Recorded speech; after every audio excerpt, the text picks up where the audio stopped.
চুরায়ত বাংলার খাবার না হলেও উপমহাদেশের মুসলিম সমাজে সেমাই ঈদ আনন্দের অন্যতম অনুষঙ্গ। পশ্চিমবঙ্গ ও বাংলাদেশে ঈদুল ফিতর যেন সেমাই ছাড়া অপূর্ণ। ভাষাবিজ্ঞানী সুনীতি কুমার চট্টোপাধ্যায় সেমাই শব্দের ব্যুৎপত্তি নির্দেশ করতে গিয়ে গ্রিক শব্দ সেমিডালিসের উল্লেখ করেছেন। আফগানিস্তানে এটি সেমিয়া, পাকিস্তানে সেওয়াই নামে পরিচিত। ধারণা করা হয় বহির্বিশ্ব থেকেই একসময় এই অঞ্চলে সেমাইয়ের আগমন, পরে তা বাঙালি মুসলিম সমাজের খাদ্য ঐতিহ্যের অবিচ্ছেদ্য অংশ পরিণত হয়। দর্শক, ঈদ এলেই ঘরে ঘরে সেমাইয়ের আয়োজনে রূপগঞ্জের ঐতিহ্যবাহী চাক সেমাইয়ের রয়েছে বিশেষ স্বাদ। তাই ঈদকে সামনে রেখে এবারও জমে উঠেছে নারায়ণগঞ্জ জেলার রূপগঞ্জ উপজেলার চাক সেমাই পল্লী। আর সেই খবর জানাতে আপনাদের সঙ্গে আমি আছি রাশিদুল ইসলাম। কেউ ময়দায় গোলা তৈরি করছেন, কেউ রোদে শুকাচ্ছেন, আবার কেউ বা চুলায় তাপ দিয়ে ভাজছেন। ঈদকে সামনে রেখে নারায়ণগঞ্জের বিখ্যাত চাক সেমাই তৈরিতে দম ফেলার ফুরসত নেই রূপগঞ্জের সেমাই পল্লীর ঘরে ঘরে। ভোলাবী ইউনিয়নের চারিতাল্লু গ্রামের প্রতিটি ঘরেই এখন সেমাই তৈরিতে ব্যস্ত সময় পার করছেন নারী পুরুষ, আবাল বৃদ্ধ বনিতা সবাই। এখানকার মানুষের মধ্যে বেশিরভাগই দিনমজুর, খেটে খাওয়া মানুষ। নিজেদের ভাগ্য ফেরাতে গত 21 বছর আগে কবির হোসেন নামে এক ব্যক্তি শুরু করেন হাতের তৈরি চাক সেমাই। এরপর আস্তে আস্তে এই গ্রামের 40 থেকে 50টি পরিবার এখন সেমাই তৈরি করে সংসার চালাচ্ছেন।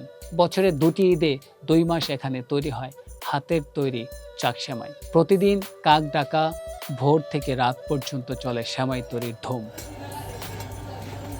প্রতিদিন ঘরে 70 থেকে 80 মণ সেমাই তৈরি হয় গ্রাম থেকে। বিখ্যাত এই সেমাই কিনতে দূর দূরান্ত থেকে ছুটে আসেন পাইকাররা।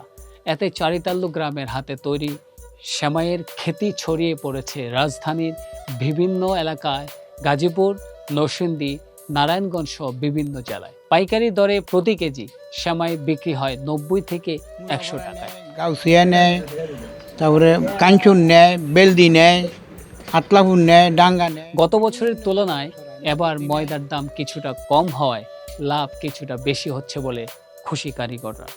এতে যেখানে আগে লাভ হতো 20 থেকে 25 টাকা, বর্তমানে সেই অঙ্ক এখন 30 থেকে 40 টাকা। 170-80 কেজি বানাইতে পারি, 170-80 কেজি দৈনিক বানায়, এটা মনে করেন বিশেষ চাহিদা। স্থানীয় বোলাবয় ইউনিয়নের চেয়ারম্যান আলমগীর হোসেন টিটু বলেন, চারিতালু গ্রামের আশেপাশে কোনো শিল্প কারখানা নেই, তবে সরকার যদি তাদের আর্থিকভাবে সহায়তা করেন তবে এই সেমাই তৈরি ও বিক্রি করে দেশের অর্থনীতিতে বিরাট ভূমিকা পালন করা সম্ভব বলে আশাবাদী তিনি। আমরা বরাবরই বলে আসছি, যদি তাদেরকে সরকারি সহায়তা দেওয়া হয়, অর্থাৎ কম সুদে যদি তাদের ঋণের ব্যবস্থা করা হয়, তাহলে এই শিল্প আরও বেশি দ্রুত গতিতে এরা এগিয়ে নিয়ে যেতে পারবে এবং আরও অনেক বেশি লোকজনের কর্মসংস্থানের ব্যবস্থা হবে। বর্তমানে সবকিছুর দাম বেড়ে যাওয়ায় শুধুমাত্র এই পেশায় থেকে সংসার চালাতে হিমশিম খাচ্ছেন কারিগররা। এতে অনেক কারিগর অর্থের অভাবে এই পেশা ছেড়ে অন্য পেশায় চলে যাচ্ছেন। এই জন্য বিখ্যাত চাক সেমাইয়ের ঐতিহ্য ধরে রাখতে সরকারকে বিভিন্ন পদক্ষেপ নিয়ে এগিয়ে আসার আহ্বান সচেতন নাগরিক মহলের।